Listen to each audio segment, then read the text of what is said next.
Forget trying to keep up with AI. It's moving too fast. It's time to think differently about it.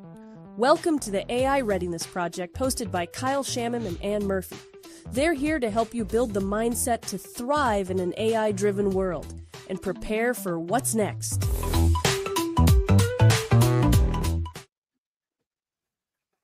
Oh, 𝗪𝗵𝘆. Hello.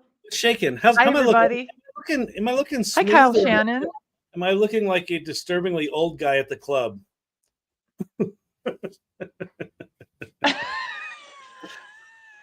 At the club. Club. How are you doing with your AI readiness these days, this week? I'm doing good. I oscillate wildly from feeling clueless to feeling like I have a clue. And I'm in a process of starting to feel like I have a clue, which I think is a very bad place to be. Why do you think so? Because I think when about the time you think you have AI figured out, something changes and you don't. There's something about being in an ongoing adaptability mode where just you're gonna have to adapt to new stuff all the time. I think when you start to feel like, I think I got my head around this, I think you risk trying to lock it down and have it be that forever. So that's why I think it's a bad thing. How are you doing? What's going on with you? Well, you know, I said before the show, I'm not exactly sure what I'm talking about today because we're like in the where the rubber meets the road phase of the work that we're doing in the AI space. I'll give you a couple of examples.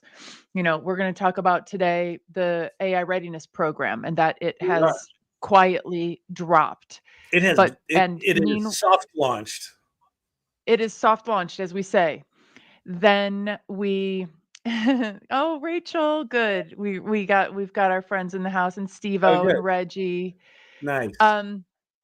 So, you know, so the AI Readiness Program is now available to people. Meanwhile, we have just today, we had our first cohort. We launched our first cohort of the Certified AI Educator Program in 𝗪𝗍𝗂𝘃. So we now have our first group of 6 women going through this.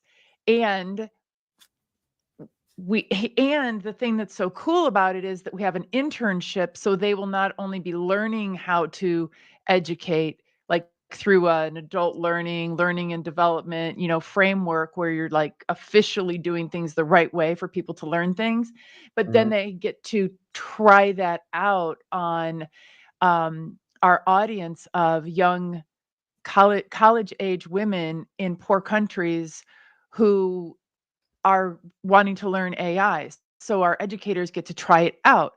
Meanwhile, I got into this thing today where I need to say to somebody who are the consultants in the 𝗪𝗍𝗂𝘃 consulting agency. So I was like looking around. I'm like, well, here's who they are. Like all of these things are we've got the conference. Like I was going to say, you got a conference. These things are happening. Yeah. And we've got the conference. So like, here we are. All of this stuff is coming to fruition. And I feel like this is what people on their AI journey will experience at some point where you just go, there's so much there now. There's such a center of gravity, whether it's because you've decided you're 𝗪𝗪𝘃 and now you are an AI filmmaker, right? Or you know, you and you're like, you know what I'm gonna do? I'm gonna show up on TikTok every single day for forever.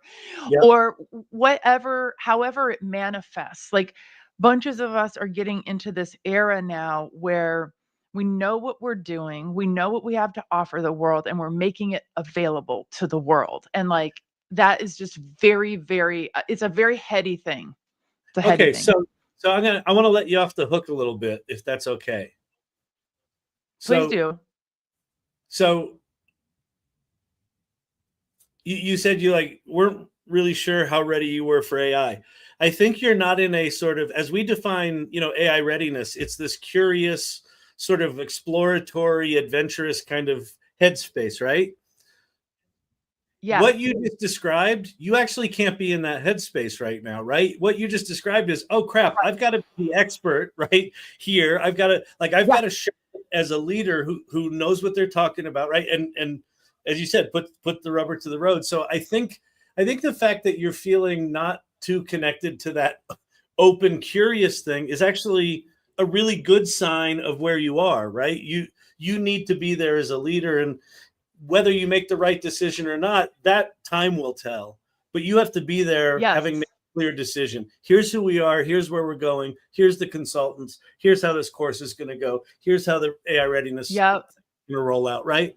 So I give yourself a bit of grace. I feel like you're in a really good place, but it's not where you and I normally are when we talk about this AI readiness. It's not where, like, because it is what it is, I need to be able to say, this is how we teach prompting. This is not how we teach prompting. Yeah, exactly. This is how we do use case-based education. Yeah. And is it the right thing for all time? Probably not. Will you change it a week from now? Maybe. Nope. But right now you have to be definitive. So I think you're in a very healthy place. I applaud you. I mean, damn, I think I am. Stuff going on. I think I am. And I guess what I'm grateful for is that at some point in watching the learning lab, you said something about developing a point of view. I think sometimes I think our brains like mix together, but there was something about developing a point of view. Yeah. And I started thinking about how there are so many leaders out there, like especially like industry leaders, where developing a point of view is a very high stakes, risky situation, no matter what the topic is. When they develop a point of view, that's when they're sticking their neck out, right? And now we're asking people to develop a point of view around AI, right? And you kind of have to like, I don't know that it's developing a point of view about AI. I think it's developing a point of view to be able to be successful with AI. I think if AI is going to amplify you and you don't have a point of view, then it's just going to amplify lots of ideas that are not focused. But I think it was you that told me that, when I was talking about this idea of have a point of view, have a creative point of view, that there's a lot of people in this world that have never been asked to have a point of view. Or to your point, if they have one, it feels dangerous, right? I may work in a corporate culture where having a point of view is like risking your job, right? Risking your livelihood. And yet, when you have a suite of tools that can allow you to literally do anything, how do you choose what to do? And I think that only comes from, well, what do you want? Right? What do you want? What does good look like? Who's it for? What are you trying to accomplish? And you're the only one that can look at the output of what this AI does and go, is that good or not? Right? And so like by definition, you have to have a point of view, or you're just going to be putting out crap, or you're going to ignore what it put out and just put it in the world, and it's going to be riddled with mistakes. And then that's going to come back on you as well. Totally. Right?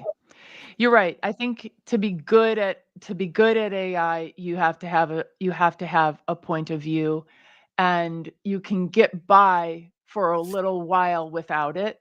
But eventually, you have to be able to articulate over Thanksgiving dinner. Somebody's going to ask you, Yep. Why is it good? What's it good at? What's, all that sort of stuff. Yeah, I think inherently we all have some sort of an opinion on something. When we generate something, we go, oh, that's good or that's not good. But having a point of view is really thinking about up front. I think I'll talk about this a little bit in what to focus on this week. Before you sit down to do something with AI, have you thought about what you actually want to do? Or are you just sitting down to crank something out? And, there's a place for that, just playing and just seeing where it goes. But there's also, if you want to accomplish something, then I think having a point of view and refining that point of view, right?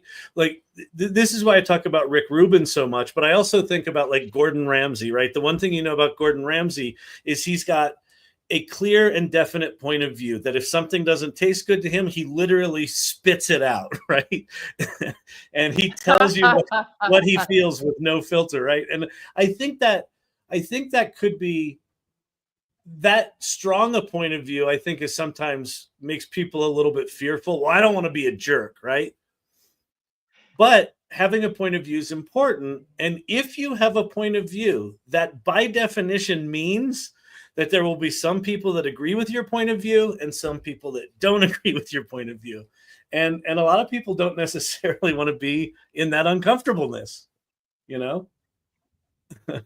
Well, yeah, and I'll give an example. So recently, one of the things that's been happening to us is the question about AI and the environment has been on everybody's minds in all of our presentations. And for a little while, I was kind of going to let that slide. Like I was going to just stay silent on that topic because you're threading quite the needle when you open up that conversation. Like you're threading a needle with the people in the room for sure. You are in a situation where you can lose all of your credibility in their, from their perspective, or where you can change some people's minds, or where you can sound like you're just Pollyanna.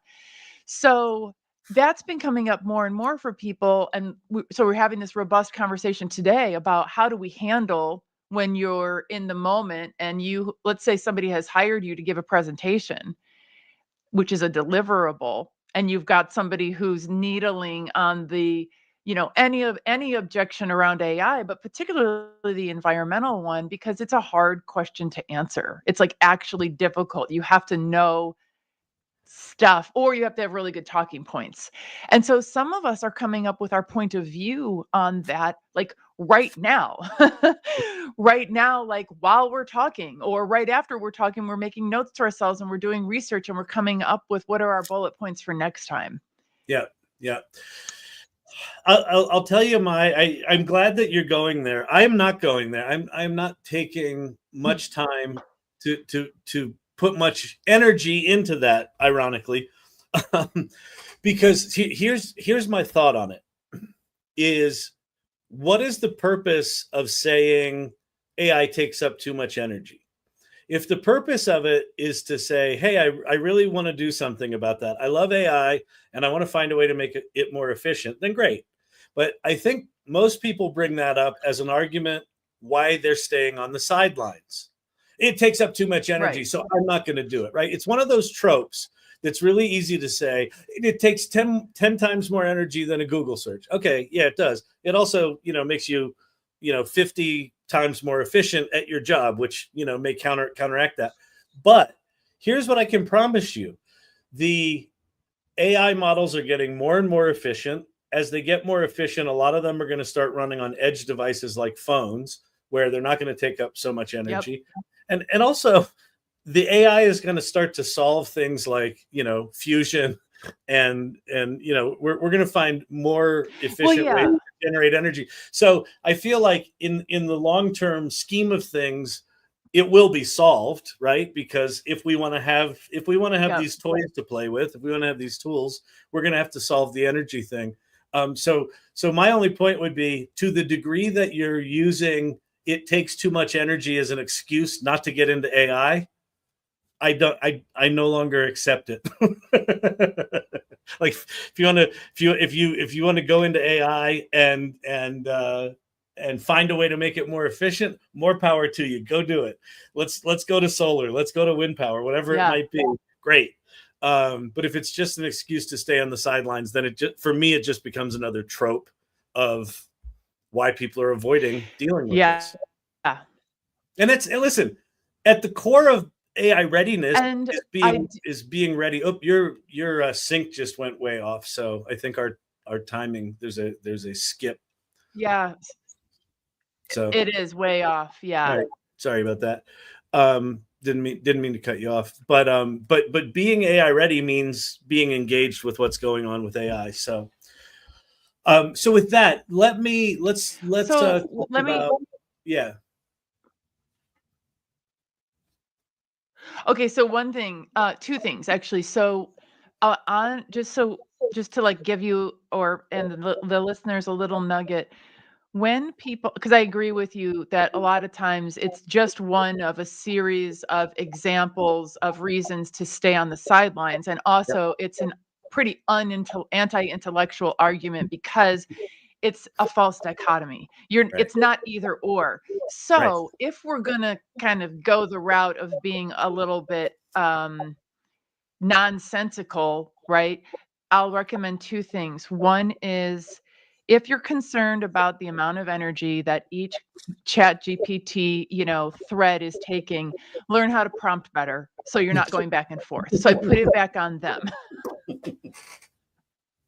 That's good. And then the other one is kind of like buying carbon offsets. For every hour you save by using ChatGPT, spend an hour doing climate justice advocacy. There you go. Perfect. Love it. It's great. Beautiful. All right, you win. Let's see. Oh, that's not it. Okay, one thing to pay attention to this week. Okay. So here's the thing I think would be valuable for people to pay attention to this week.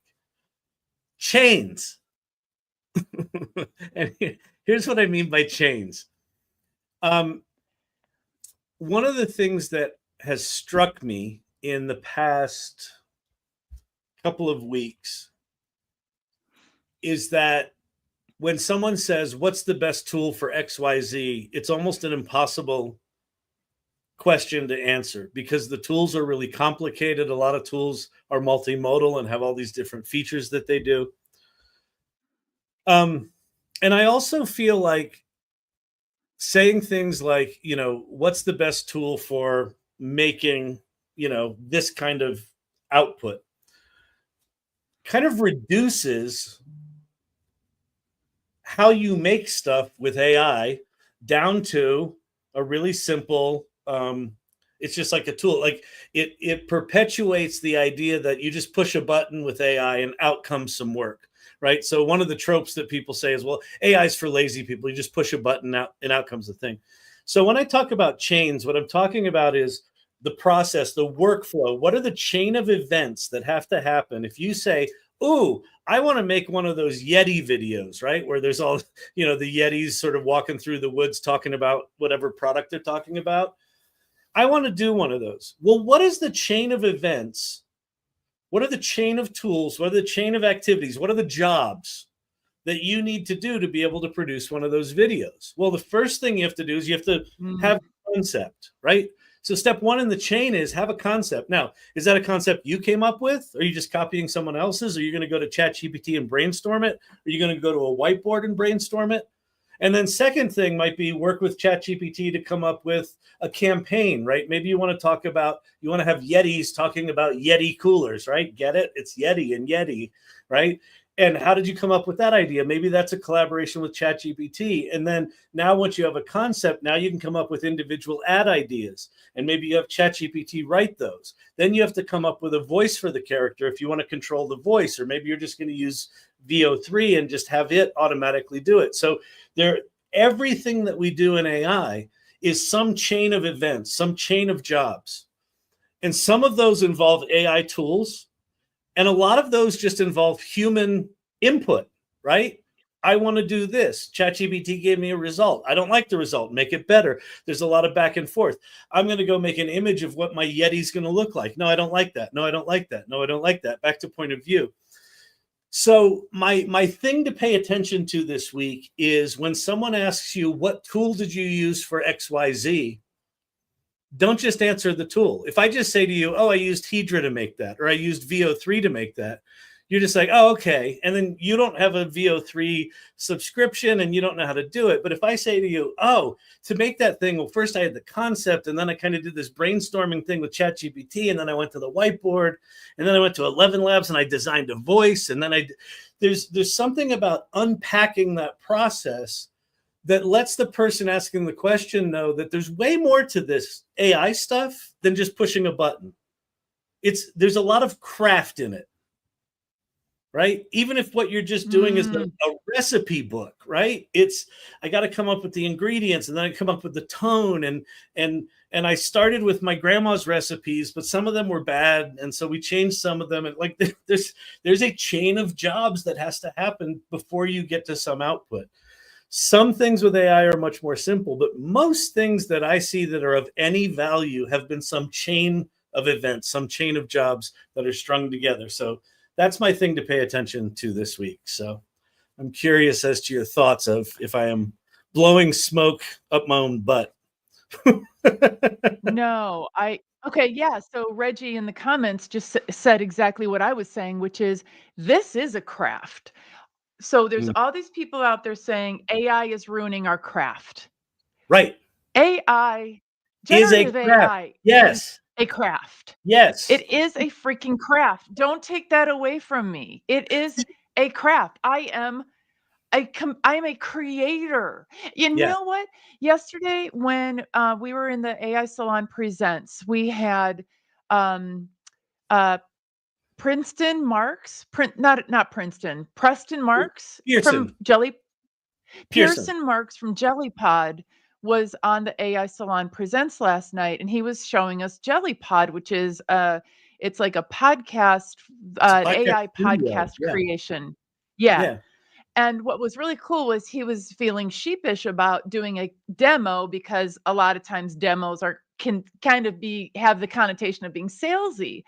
Well, 𝗪𝗵𝘆 who's your co-founder of the AI Salon, she said, wait a second, time out.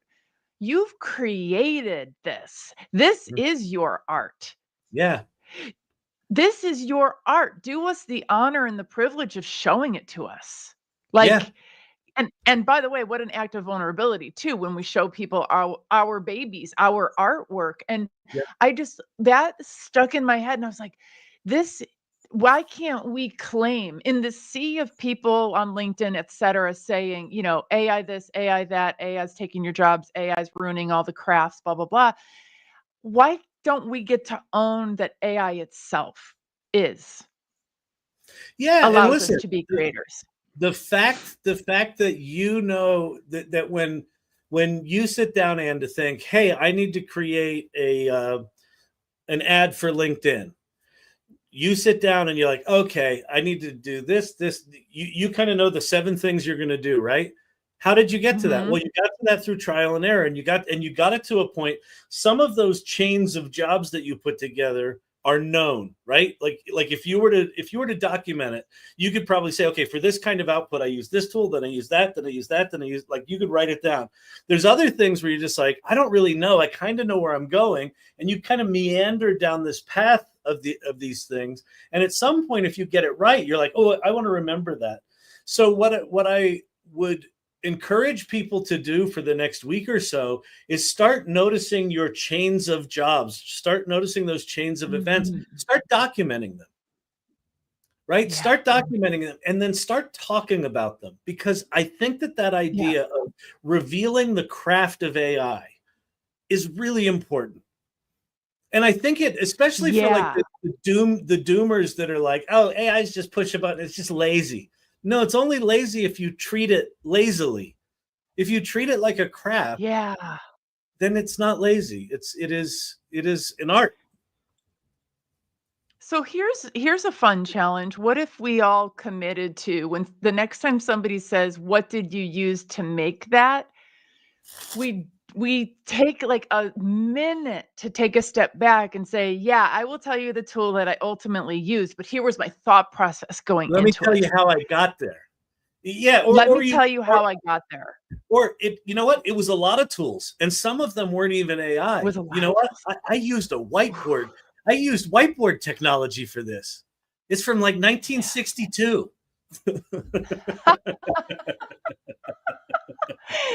Yeah, and then to maybe even also to articulate that there's a category of tools that I used. I chose from, maybe you're like, you know what I did? I used a tool that makes videos. Right. There's 15 of them. Or I tried 3 tools that make videos and 2 of them failed. This was the one I went with, but I've done other projects where I went with one of the other ones, right? Like, again, that's that idea of it's not a singular thing. If we reduce it down to the tool did the work, it removes us out of the process. And we're critical to the process. Even when we have agents and we're saying, hey, agents, go off and do this stuff. We're the ones that say what to do. We're the ones that curate what comes back. We're the ones that choose what to put in the world. So all of that is some chain of events. So that's my word for the week is chain. And my activity for the week is start paying attention to the craft of what you do and start talking about it. Yeah, I like it. I think that's good stuff, Kyle. Thank you. Thank you. All right, let's. I'm excited to get Tara up here. So let me just talk a little bit about the AI Salon, and then you can talk about She Leads, and then we'll talk about the AI Readiness Training Program. So if you have not joined the AI Salon, what are you doing with your life? What are you doing with your life? Go to the salon.ai, click on Join Our Community, and join our community. And if you haven't introduced yourself to the community, what are you doing with your life? Introduce yourself to the community. And then if you're in the community and you're like, yeah, I'm just kind of then you should really think about joining the mastermind, which is this more focused way to step up your AI game within the AI Salon. So the AI Salon is free. The mastermind is subscription-based, and you can really step up. And it's a really great group of people that are stepping in there. It's just getting started. I'm really excited about it. So go join the AI Salon. Join the AI Salon. And also, if you're a woman in AI or wanting to get into AI, join She Leads AI. So what we have is an AI academy for education. We have a consulting agency, we have a paid community, and we have something that's evolving into like kind of a think tank. We're not exactly sure what it is, but it's all of our like nerd brains wanting to nerd with more people who are similarly nerdy. And one of the ways to find out if we're a good fit for you is to attend Social Saturdays. So this is an evergreen opportunity. You are fully invited any Saturday, any weekend of the year. We are on Zoom from 10 a.m. Pacific till noon. You can get a Zoom link by just going to sheleadsai.ai. There's a little registration button. You get the Zoom link, and it's good for any Saturday ever. It's free, and we would love to have you. Yeah, come join. The other thing, a little known fact, I run the mansplaining division of She Leads AI. I'm really excited about that.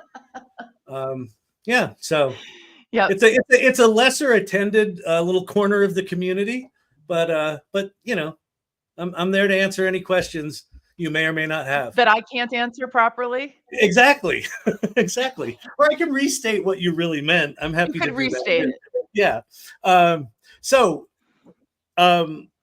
AI Readiness. We have the AI Readiness Training Program has soft launched. We officially launch in, I think, a week. But if you go to areyoureadyforai.com, this is the training that we put together based on the presentations from AI Festivus, and we looked at what were the commonalities across all of those, and how could we break that down into a training. This is per request of the participants of AI Festivus. And it is now live. 𝗪𝗵𝘆 𝗧𝘂𝗍 put together the training, and it's really quite remarkable and very thorough. And you get a lot for what you're paying here. You get a lot. So go check it out. It is well worth your time. Yeah. So there's that. Thoughts on? Are you ready for AI? You excited? Well, I think that so I was going back through some of our speakers and their presentations yesterday, and how enduring their recommendations and thoughts and perspectives and the things that they're up to. Like, I know that AI changes at the speed of light. I get that. I'll give you that. But what's in the AI Readiness Program, like what's in Tara's program that we're going to talk about in a minute, it's fundamentals. It's like who you are and how you relate to AI. It's like how you think. And it's not like you have to learn exactly every button in some app that you've never heard of. And when it goes away, you won't even know, because Right. it's like not that important.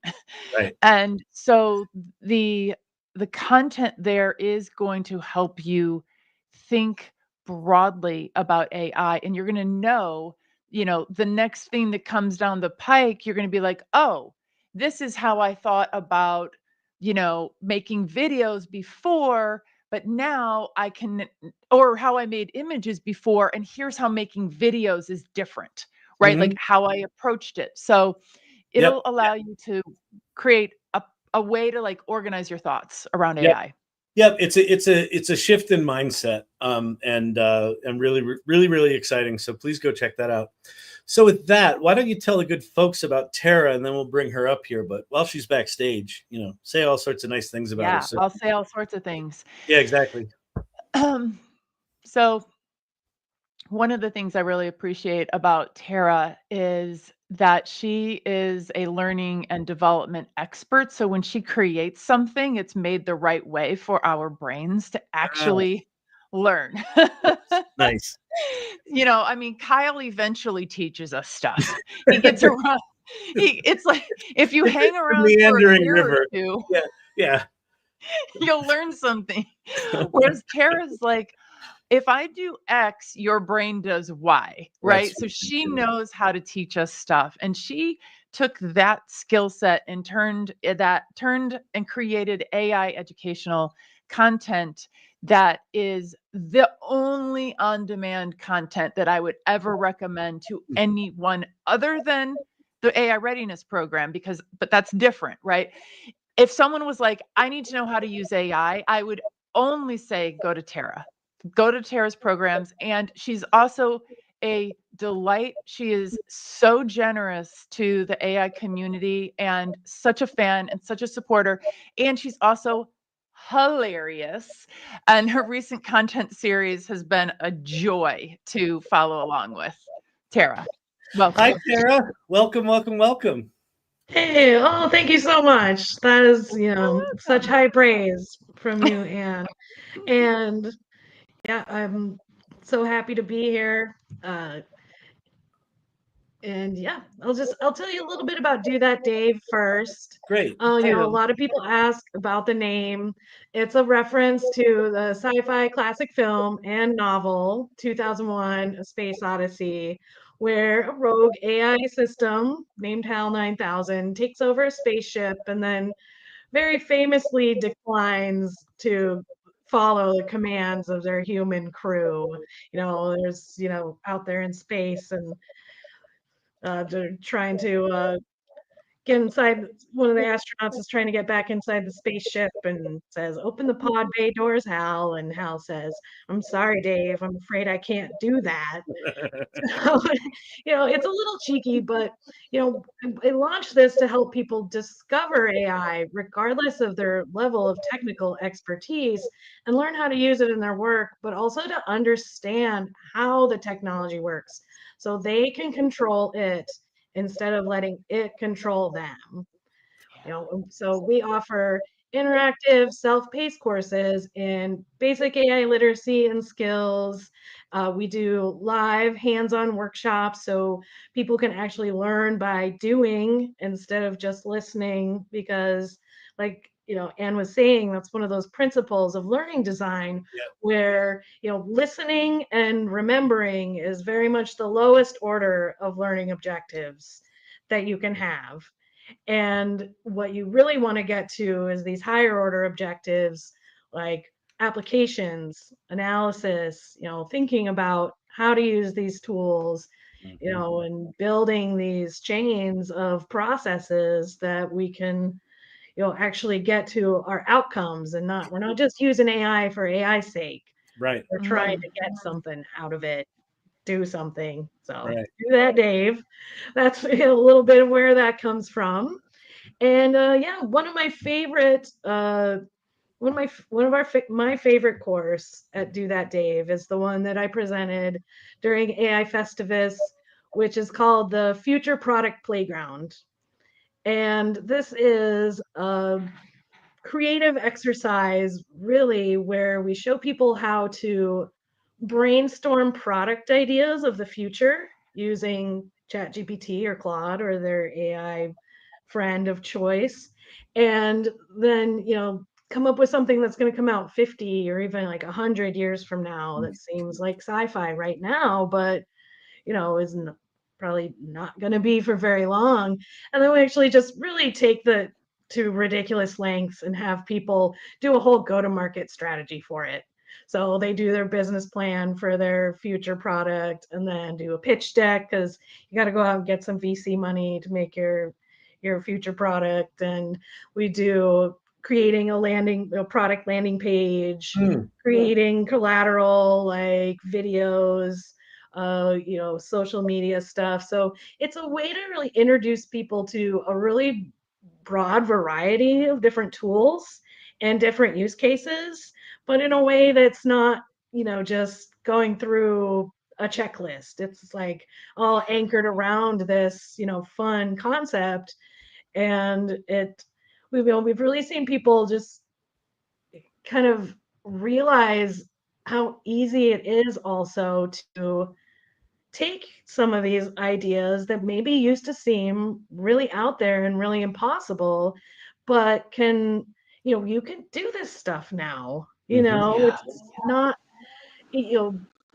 a lot of people, I think, get hung up on this idea of like, well, I wouldn't know how to start a business, or I wouldn't know how to launch an organization, or, even just a big project. But it's really, you can now. It's so much easier than it used to be because you've got all these tools to help you. So I've seen a lot of students just kind of like have that moment where, they go from thinking, wow, I could never do that, to, well, I can, totally can. So You mentioned something, Tara, that I'm curious if there's been evolution there. You're talking about sort of use cases, like I want to make a homepage, and I want to make a website. What's your philosophy, and has it changed on, did you teach, here's ChatGPT 101, here's tool 101 versus here's use case 101 or 201? I'm just curious, what's your philosophy on, do you teach the tool? Do you teach the use case? Do you teach the chain of events? Like where's your head these days? And has that evolved? Yeah, I always try to stay tool agnostic with everything I do. I think you mentioned earlier, which is a great way to think about it. Talk about the class of tools that you're using, not like a particular one, because they're all a little different. Sometimes it's going to depend on, what you're looking for and what you're trying to accomplish. I myself, switch back and forth between ChatGPT and Claude and Gemini, just depending on what it is I'm trying to do. And I do try to give those tips as I go along for what's worked for me. But at the end of the day, it's really going to depend on, what your style is and what you're looking for. So really try to teach that skill of like thinking about which tool you want to use too, thinking about what you want to achieve with it, instead of like, we're going to use ChatGPT for this and we're going to use Gamma for this. I mean, I have to pick one to demo it. And so I use my favorites, but also try to give people, thoughts on how they can work through that decision-making process for themselves. So. Very cool. You're muted, Anne. No, Anne's on mute. How did that happen? Sorry, I got distracted by the chat. People are talking about whether guys can sneak into 𝗪𝗍 𝗧𝘂 or not. It would be awfully difficult because we are a cameras on community, so you would get kicked out just by not having your camera on. Anyway, what I love about the playground is that it really addresses this thing that Kyle was talking about the chains. You're teaching people to think so much more than use the tools. The tools are just like this. They're like You just went mute again, Anne.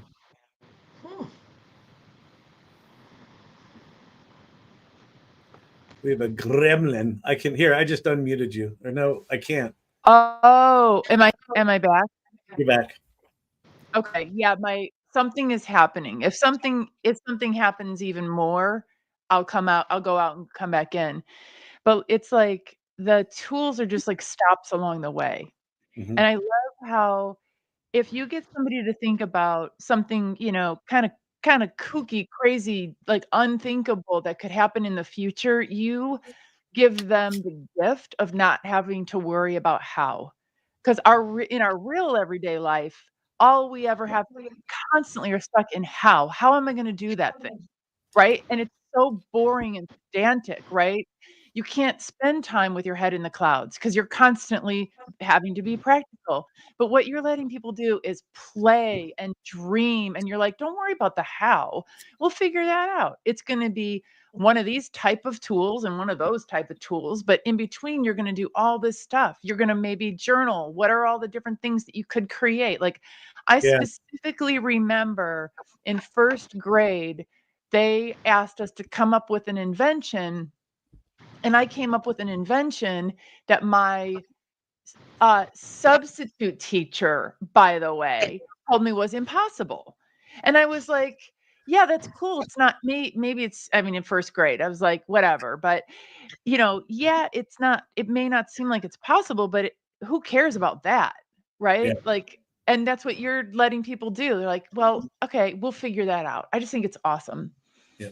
I wish I could find that teacher and just slap him. I'm not a violent person, but like, how dare you say, quash people's dreams? But, and I think that's a lot of what's happening right now with AI adoption in enterprise level. It's just everyone's thinking about how they can use these tools to do what they're doing right now. Yep. And that's great. That's a great place to start. They're obviously in a business, you have to be focused on the ROI. Yep. But there's this opportunity right now to think about, well, what's even possible? What is there's things that we haven't even dreamed of yet that, and you mentioned, like Kyle, you mentioned fusion. Maybe there's even something completely beyond fusion that we've never even imagined yet. So and certainly within a business context, right? How we do what we do as a business may radically alter over time.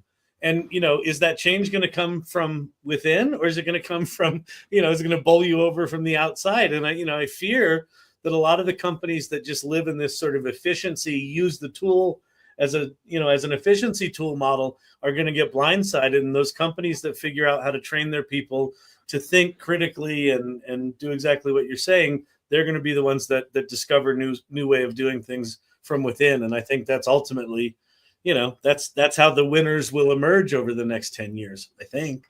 I agree. Yeah, I don't think it's going to be these big players that we know right now. It's going to be organizations that are more agile and more creative, and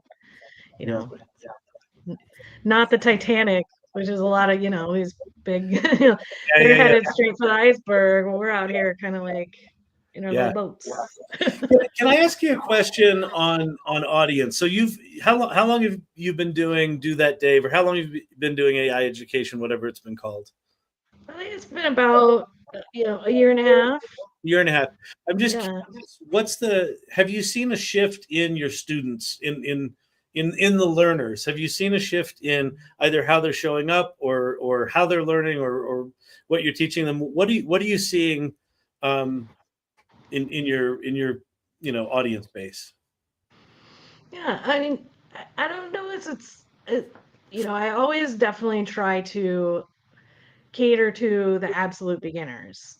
And I think the misconception right now is that there aren't very many of those left.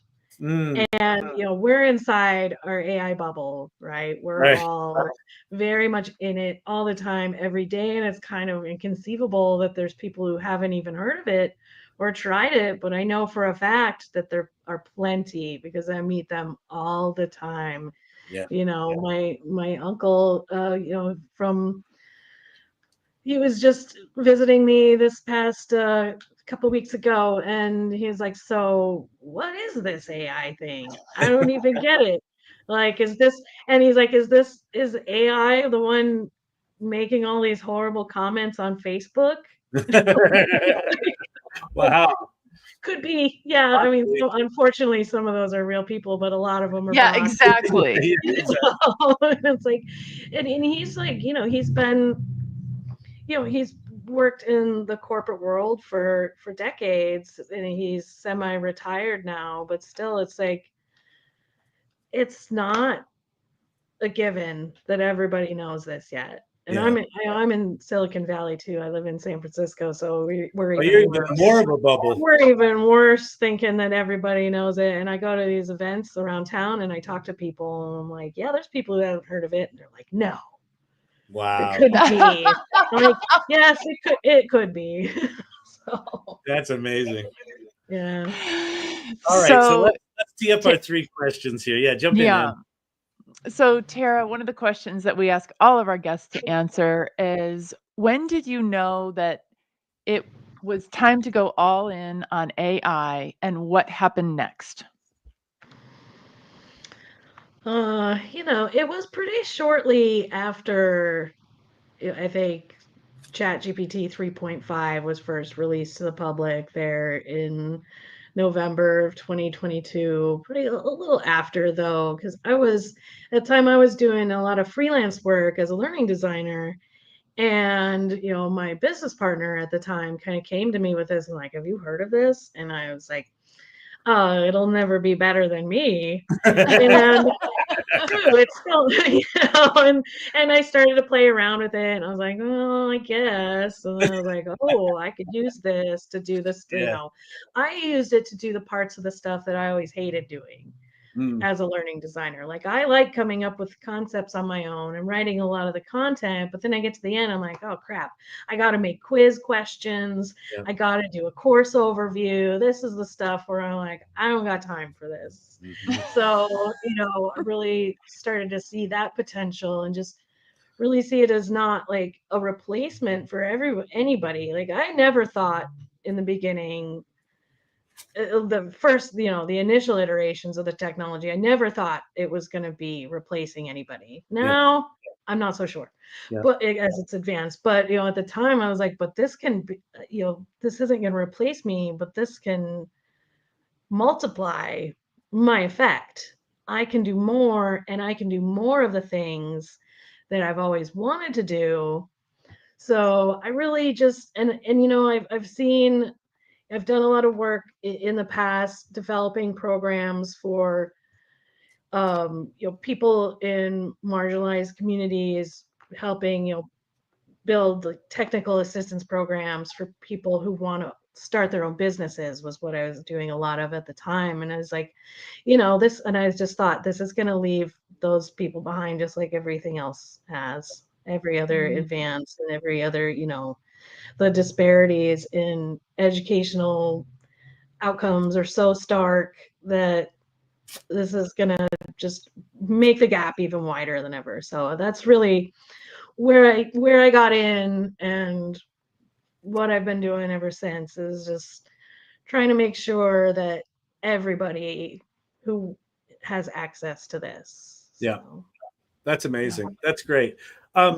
Okay, so let me ask you question number 2 that we asked our guests, and it's kind of I'm interested in this one just based on what you just said. So, given your specialty, your focus, and your worldview, what are some trends, or what is a trend in AI that you're following, and why? It's my favorite question. oh man, I mean,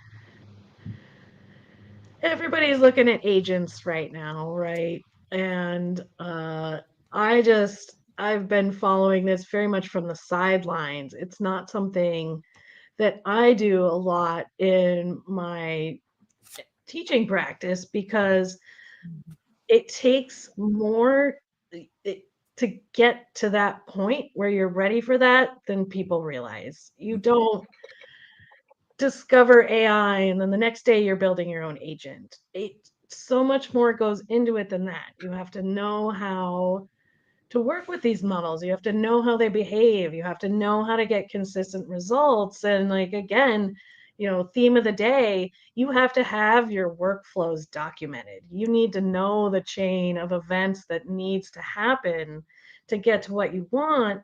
And that's not even an AI problem. Right. That's a Mm. workflow. That's an ops problem.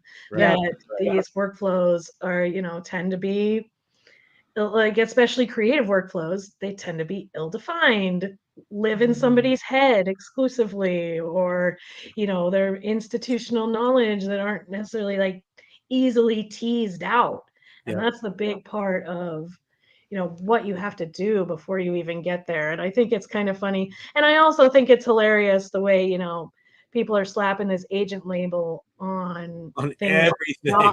that are not. Everything. Yeah, it's like natural foods, right? When everyone was like, Oh yeah. it's a label that means literally nothing right now. Now because agentic. everybody- yeah, exactly. Yeah. Now with agentic. Yeah. That is not that's an automation. This is not a system that has agency and that can make decisions and that can take independent actions and actually, So it's going to take a long time, I think, for that to shake out. So, but I just kind of sit and watch this trend and kind of like, Yeah. cool. What will be the tipping point for you where you feel like someone's actually cracked it? So I assume you've played with like Manus or GenSpark or those things that have agentic elements in them. Do you think those things are there? Like what's it going to look like? What's going to show up in the world where you go, now we've shifted gears? Yeah, I think it's going to come from, getting the workflows actually documented and seeing how these models and these systems, these agentic systems, can actually pass off these different tasks in a way that makes sense. I'm not sure I know exactly what that looks like or how we're going to know. Yeah, I don't either. It's just, maybe we're going to call customer service one day and an agent is actually going to solve our problem. Right.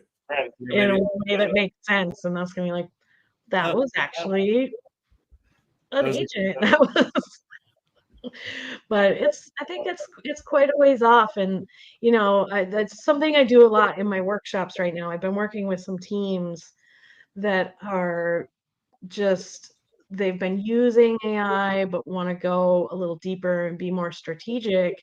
And I'm trying to get them set up for this occasion. And I like to say like GPTs or like a custom AI assistants, that's like the gateway drug to Yes. you see what they're doing, you observe how these tools behave so that you can set yourself up to use, hand stuff off in a way that you don't have to be there. Yeah. That's the thing. I guess if you're wondering like where's the tipping point, it's when they act right when you're not there. Oh, that's good. That's really good. Real agentic AI. That's really good. Love that. That's great. I'm with you on the, when we're working with people and they're at the stage where they're ready to make custom GPTs, the brilliant part and why I think currently, like, we should still have the goal of getting to the phase where we know or we're interested enough and we know how to make custom GPTs. Because if that's your goal, you now know how to prepare for agents. You know how to prepare for different workflows. You know how to prepare better for the even very, very basic stuff. Because the very beginning of it, which is so boring, it's so pedestrian, is you have to have documents that you put in, you have to have some documentation, some files that matter, that like are current and are relevant. And you have to, Kyle and I were looking for a file yesterday on his live for 17 minutes. These poor humans were sitting around watching us talk about a file that we thought maybe sort of kind of existed. This was, great content, obviously. And you know, if you can't locate that because of the way you run your business, then you can't benefit. You can't do context engineering. Now we're trying to call it engineering, by the way, which is just like so annoying. Heard that. Why can't we just say context? Just Yeah. like, why couldn't we just say prompting? Why do we have to say engineering on the end of it so that tech bros are the only people who supposedly can do the thing? Yeah, But exactly. anyway, Anyway, I Yeah. believe that Hey, teaching yeah. people some of these goals gets them ready for the bigger stuff. all right. Yeah, Question I number. heard that for the first time. Oh, sorry. I No, heard go that ahead. term for the first time the other day, context engineering, and I was Yeah. like, oh, Lord. Yeah. You mean you have your Google Drive organized? Good job. Yeah, Yeah, exactly. exactly. Better than Exactly. me. I Oh, mean, I you mean don't, you, but good yeah, job. you know how to talk? Okay, congrats for that. Okay. So what so here's our third question, our third and last. We've got three. This is 3 of 3. What does AI readiness mean to you, and what would you advise somebody who's just getting into AI? Ready. Yeah. I mean, it's hard to be ready for this because, we don't even know what we're ready for. Mm. Like, that's, Yeah. we're not even sure this is going to end. It's probably not. But I think, the part for really being ready for anything is this, like, if you want to call it context engineering or whatever, but like knowing what you have, knowing where your knowledge lives, knowing what knowledge you need for what tasks, having your workflows documented, you know, really thinking about, well, if I were to ask a human to do this task, how would I do that? What conversation, would I have to have? What would they need to have? And that's really, yeah, knowing what you do and what you're all about is the best way to be ready. 'Cause from there, you can just Yeah. start tinkering with it and, have that context ready. I have what I call my AI go bag, which has Mm. got like Yes. my all my the prompts that I've used, the instructions that I've created for different GPTs and assistant applications, and all the context, like my greatest hits that go into pretty much everything that I do. And, having that ready, I think that's how I stay ready. You got to keep track Mhm. of this stuff. Yeah. And I take it from somebody who's had to go back and dig a lot of this stuff back up after the Yeah. fact. Oh, It's yeah. easier to do it. It's easier to do it as you go along. Save those best prompts. Have your documents that you use all the time in one spot. Don't ever sink effort into a particular tool without making sure you documented what you did with that tool and what the outcomes were, and how you could replicate it somewhere else, because That's great. some of these tools are just not going to be around Yeah. even 6 months from now.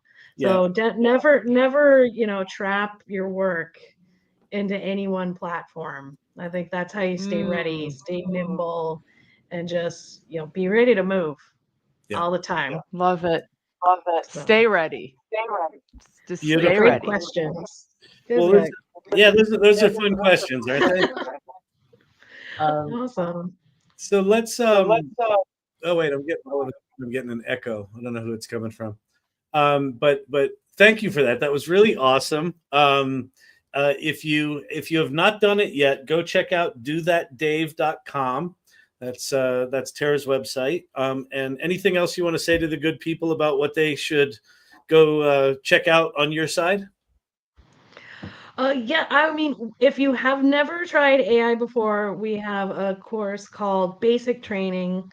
It's always free, and it's really just gets right down to like, how do you like opening up ChatGPT, creating an account, like takes it all the way back to the very beginning and just like guides people step by step through their first conversation. And then also like, what do you do next? how do you share these outputs? How do you save these outputs? How do you verify these outputs? Most important part, and so that's a great place for anybody who's really just at the very beginning. Otherwise, we've got the course that we offer through She Leads AI Academy, which is our Explore Generative AI course. And that really digs deeper into how these tools work, but with an applied bent. Like, you want to know how they work so you can know how to use them best. It's not just it's not super technical. We're going to show you what you need to know to get the most out of them. Beautiful. Great. Well, Tara, thank you so much for joining us. Thank you.